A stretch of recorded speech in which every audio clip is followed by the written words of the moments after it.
Have you ever thought that you might be addicted to struggling with your horse? Well, my name is Mary DeBono, and this is the Easier Movement, Happier Horses podcast. And yeah, people can get habituated, or I'm using I'm using the word addicted in kind of a non-scientific way, but you can get habituated to worrying, to thinking that everything with your horse is a struggle, whether it's behavioral issues, performance issues, body issues, maybe the way you ride, that you feel like you have to try so hard. And gosh, that's not a good way to live, right? It's not a fun way to live. And it will definitely impact your relationship with your horse. And I know if you're listening to this podcast, your relationship with your horse means a great deal to you. And, there's something I say over and over again. I'm going to say it again. And that's how you move, how you breathe, and how you direct your attention are all felt by your horse, and they all shape the interactions you have with your horse. So your horse will sense your underlying sense of ease or effort, and that will shape every interaction. So it's really interesting because we don't know that we're doing things a lot of times. Like we run so much on autopilot, our unconscious is like running the show so much of the time. We think about things that we don't realize we're putting these thoughts out there.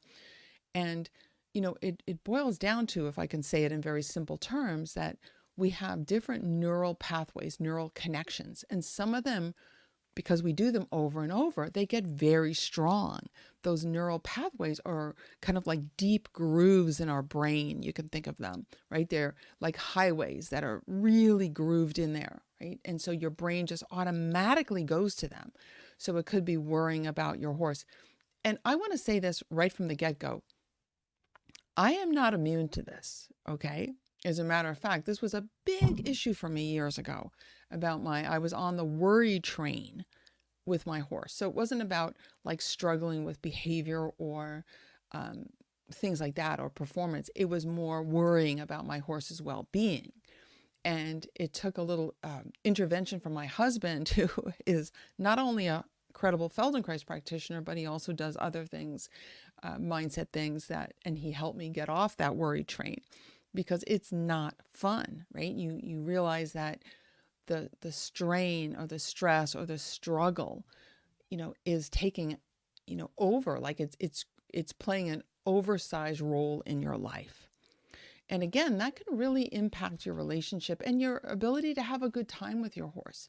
If you're always worried, if you're always like, we got to get this right, whatever it happens to be, maybe it's refining your canter pirouette, or maybe it's, teaching your horse to go across water on the trail, or whatever it is. Sometimes people take that one issue and really blow it up. Okay. Now, I'm not here to say to ignore your horse's problems. I would never say that. That would be foolhardy and damaging for your horse and potentially you. But what I am saying is, let's look at what you're doing to your own brain and to your own nervous system. If you've gotten into the habit, which is very easy to get into, okay? I've seen this over and over for my, more than 30 years of working with horses and riders.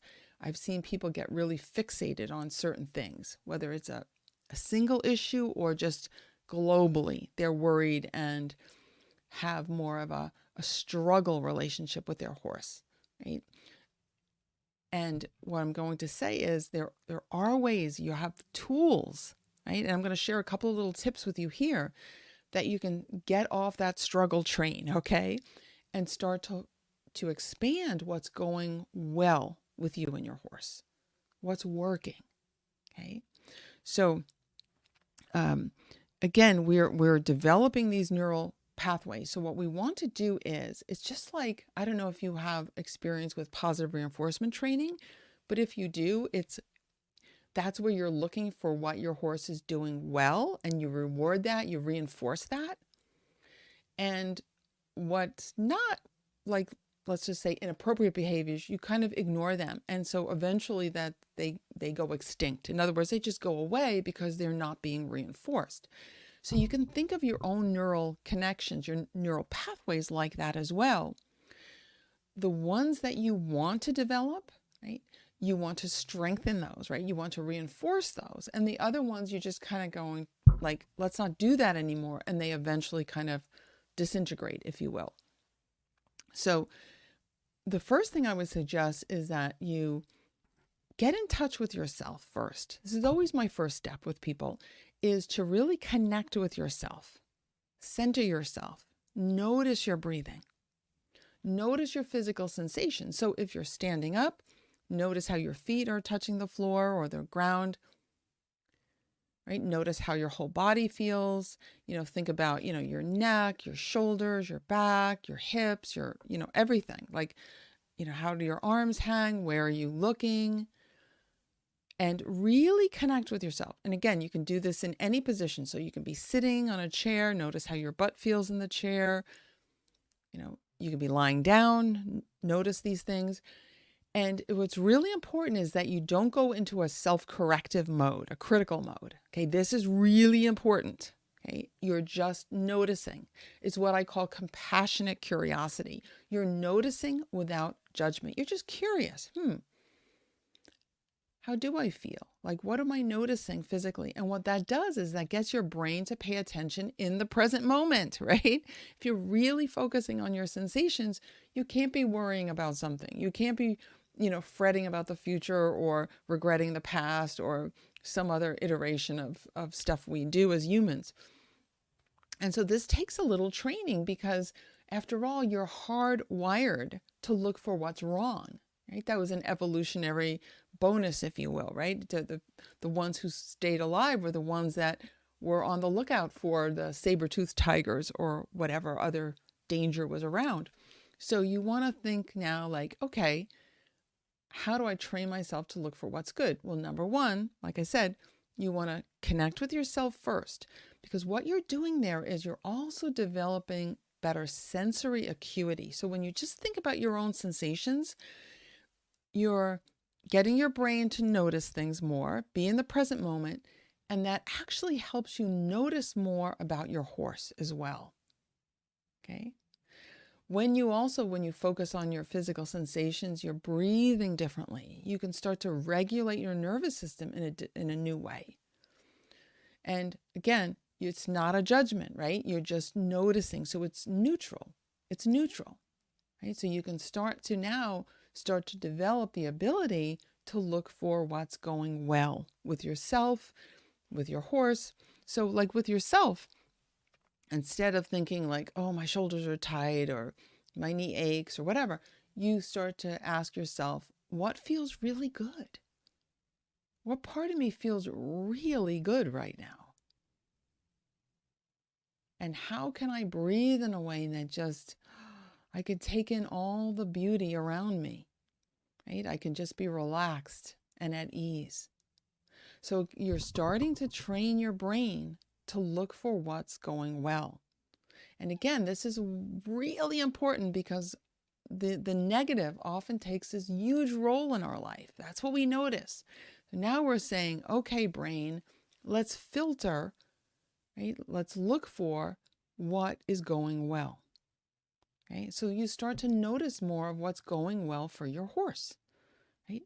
What does your horse do easily? And then you can build on that. So this is really so foundational in my work, is this idea of you find, like, for example, you can find a part of the body of your horse that the muscles are soft, like in a positive way, and there's no soreness.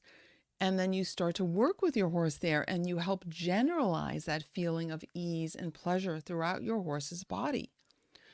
So, and then again, you're changing your horse's underlying state.